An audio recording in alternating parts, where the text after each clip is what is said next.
بسم اللہ الرحمن الرحیم۔ السلام علیکم دوستو، دنیا بھر کی خبروں میں آج آپ سنیں گے، لیکن اس سے پہلے اگر ہو سکے تو لائک، سبسکرائب اور بیل آئیکن کا بٹن ضرور دبا لیں۔ شکریہ۔ طالبان کا حکومتی عہدیداروں کے خلاف مزید حملوں کا اعلان۔ بھارت کے مقبوضہ وادی پر غاصبانہ قبضے کے 2 سال مکمل۔ آئل ٹینکر پر حملے کا ایران کو وقت آنے پر جواب دیا جائے گا۔ اسرائیل۔ ترکی کا افغان مہاجرین کو قبول کرنے سے انکار۔ اسرائیل کے ساتھ دوستانہ تعلقات کبھی قائم نہیں کریں گے، سعودی عربیہ۔ طالبان نے افغان حکومت میں بڑا حصہ مانگنے کا دعویٰ مسترد کر دیا۔ جو بچیاں والد کے زیادہ قریب ہوتی ہیں، ایسی لڑکیوں کی خود اعتمادی آسمانوں پر ہوتی ہے۔ تحقیق۔ تو آئیے چلتے ہیں اب خبروں کی تفصیل کی جانب۔ افغان طالبان نے حکومتی عہدیداروں پر مزید حملوں کی دھمکی دیتے ہوئے کہا ہے کہ انہوں نے کابل میں افغان وزیر دفاع پر حملہ کر کے جوابی کارروائیوں کا آغاز کر دیا ہے۔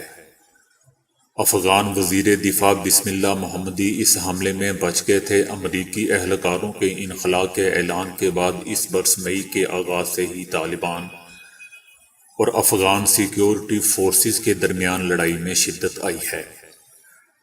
افغان طالبان نے ملک کے متعدد اضلاع اور اہم سرحدی راہداریوں پر قبضے کا دعویٰ کیا ہے۔ افغان اور امریکی اہلکاروں نے طالبان کے خلاف فضائی حملے بھی کیے ہیں۔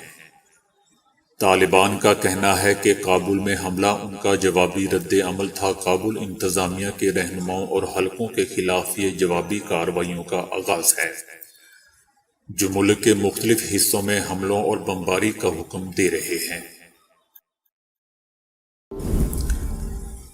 بھارت کے مقبوضہ کشمیر پر غاصبانہ قبضے کو 2 سال مکمل ہو چکے ہیں، لیکن آج بھی مقبوضہ وادی کو مسلسل ماورائے عدالت قتل، گرفتاریوں اور تشدد کا سامنا ہے۔ 2 سال پہلے مودی حکومت نے مقبوضہ وادی کی خصوصی حیثیت ختم کرتے ہوئے ریاست کا درجہ چھین لیا تھا۔ اس موقع پر مودی سرکار نے متنازع اقدامات کے خلاف مزاحمت روکنے کے لیے ریاستی طاقت کا غیر انسانی استعمال کیا۔ مقبوضہ وادی میں مظاہرے روکنے کے لیے ہزاروں اضافی فوجی اہلکار وادی میں پہنچائے گئے۔ وادی کے داخلی اور خارجی راستے سیل کر دیے گئے۔ چند ہی روز میں ہزاروں کشمیریوں کو گرفتار کر کے بھارت کی دور دراز جیلوں میں منتقل کر دیا گیا۔ وادی میں مظالم دنیا سے چھپانے کے لیے انٹرنیٹ سروس منقطع کر دی گئی، جبکہ مقامی اخبارات کی اشاعت روک دی گئی۔ مقبوضہ وادی کی خصوصی حیثیت ختم کرنے پر بھارت کو پاکستان سمیت دنیا بھر میں شدید رد عمل کا سامنا کرنا پڑا۔ دوسری طرف ترک صدر رجب طیب اردوان نے دورہ پاکستان کے دوران پارلیمنٹ کے مشترکہ اجلاس سے خطاب میں کہا تھا کہ مسئلہ کشمیر کا حل جبری پالیسیوں سے نہیں بلکہ انصاف کے ذریعے ممکن ہے۔ ملائیشیا کے سابق وزیر اعظم مہاتیر محمد نے بھی مسئلہ کشمیر پر کھل کر بات کی اور جموں اور کشمیر کو بھارت سے ایک الگ ملک قرار دیا۔ B B C, T R T, Al Jazeera, France سمیت امریکی اور برطانوی اخبارات نے اس وقت کشمیریوں کی آواز دنیا تک پہنچائی جبکہ مقبوضہ وادی میں انٹرنیٹ کی مکمل بندش تھی۔ بھارتی حکومت مقبوضہ وادی میں حالات معمول پر ہونے کے بیانات دے رہی تھی، لیکن عالمی برادری نے اس کا کوئی اثر قبول نہیں کیا۔ اسرائیل کے نو منتخب وزیر اعظم نفتالی نے کہا ہے کہ ان کا ملک بحیرہ عرب میں آئل ٹینکر پر ایران کے مبینہ حملے کے خلاف جوابی کارروائی کرے گا۔ نفتالی نے اسرائیل میں فوجی عہدیداروں کے ساتھ ملاقات کے دوران کہا کہ ایرانی رہنما پورے مشرق وسطی میں آگ بھڑکا کر ایران میں سکون سے نہیں بیٹھ سکتے۔ ان کا کہنا تھا کہ ہم دنیا کو شامل کرنے کے لیے کام کر رہے ہیں، لیکن جب وقت آئے گا تو ہمیں معلوم ہے کہ اکیلے کیسے عمل کرنا ہے۔ اسرائیلی وزیراعظم کے اس بیان کو اسرائیل اور ایران کے درمیان ایک بڑی جھڑپ کے امکان کے طور پر دیکھا جا رہا ہے۔ امریکہ کے وزیر خارجہ اینٹونی بلنکن نے بھی آئل ٹینکر پر حملے کے واقعہ کے خلاف اجتماعی رد عمل دینے کا وعدہ کیا۔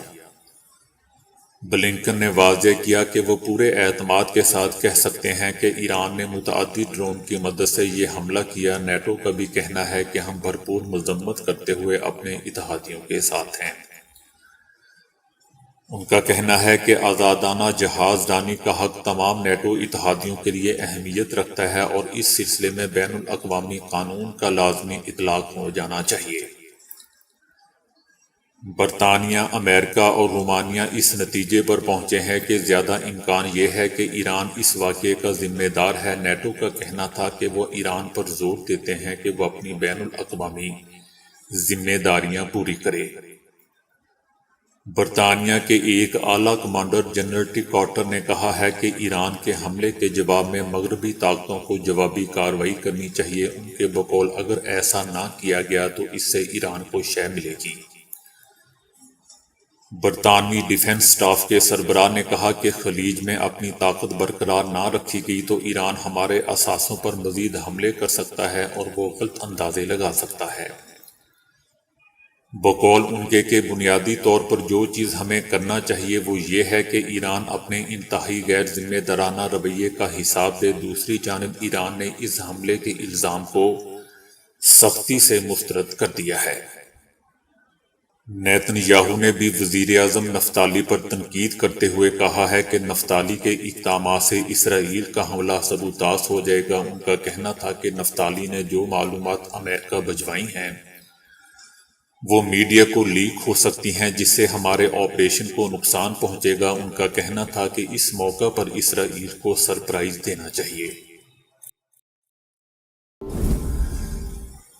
ترکی نے امریکی صدر جو بائیڈن کی انتظامیہ کی جانب سے اس اعلان کو غیر ذمہ دارانہ قرار دیا ہے جس میں کہا گیا ہے کہ امریکہ منتقلی کے منتظر افغان شہریوں کو اپنا امیگریشن پروسیس مکمل ہونے تک کسی تیسرے ملک میں جس میں ترکی بھی شامل ہے قیام کرنا ہوگا، جس میں 1 سال سے زیادہ عرصہ لگ سکتا ہے۔ امریکہ کے اس بیان میں ترکی سے مشورہ کیے بغیر یہ کہا گیا ہے کہ ترکی بھی درخواست گزاروں کے لیے ایک عبوری مقام یا جگہ ہوگا۔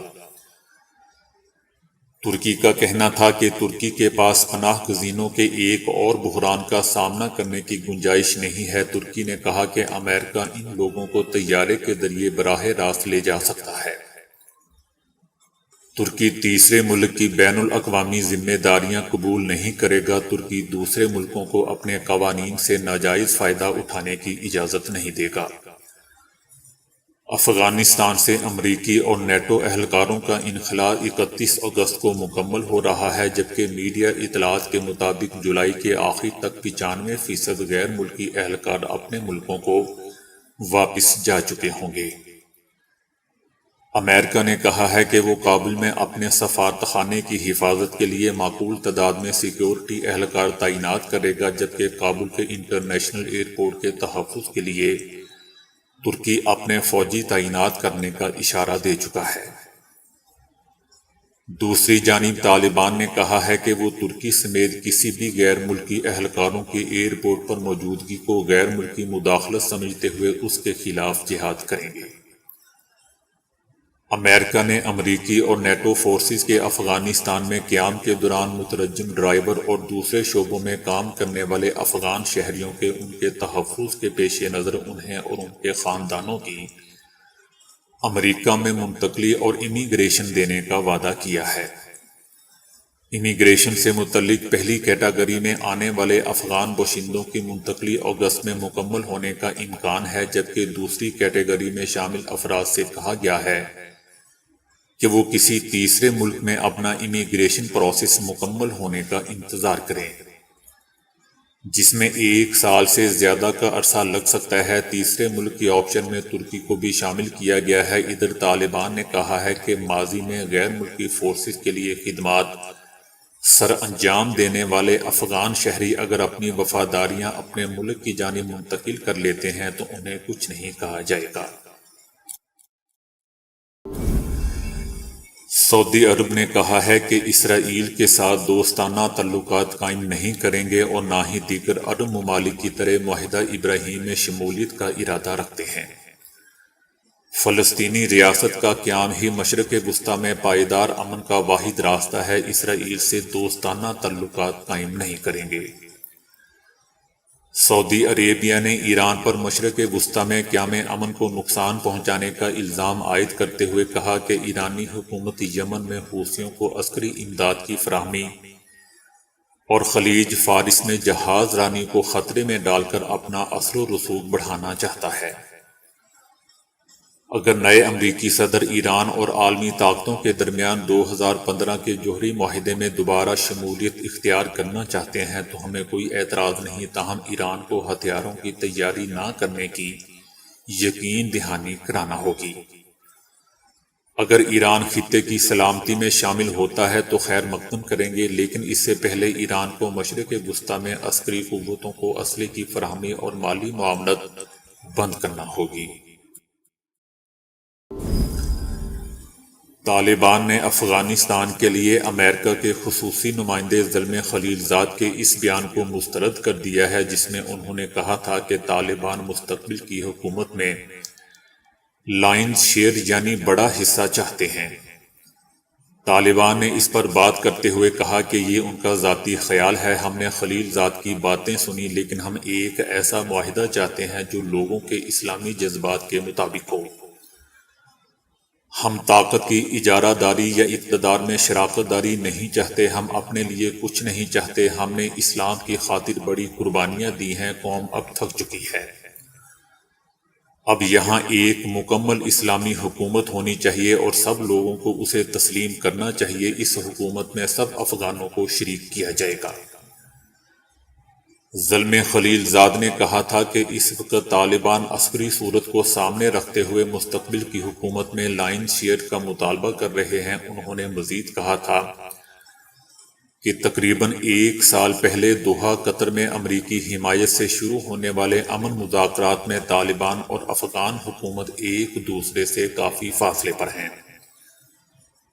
طالبان اور امریکہ کے درمیان متنازعہ اور خفیہ مذاکرات کے اصل منصوبہ ساز زلمے خلیلزاد ہی تھے۔ صدر اشرف غنی اور ان کی حکومت کو ان مذاکرات سے الگ رکھا گیا تھا۔ بچوں کی پرورش اور نفسیات کے ماہرین کا کہنا ہے کہ گھر میں والد کا کردار ایک خاموش اور بے عمل شخص کے طور پر سمجھا جاتا ہے، لیکن بیٹیوں کے معاملے میں ایسا نہیں، اور والد کا بیٹیوں پر اثر ہمارے سابقہ اندازوں سے کہیں زیادہ ہوتا ہے۔ نفسیاتی طور پر ابتدائی عمر سے ہی والد اور بیٹی کے درمیان ایک اہم بندھن قائم ہو جاتا ہے۔ بچیاں اپنے باپ کو پرورش، نگہداشت، تحفظ، محبت اور باہمی احترام کا اہم مرکز سمجھتی ہیں۔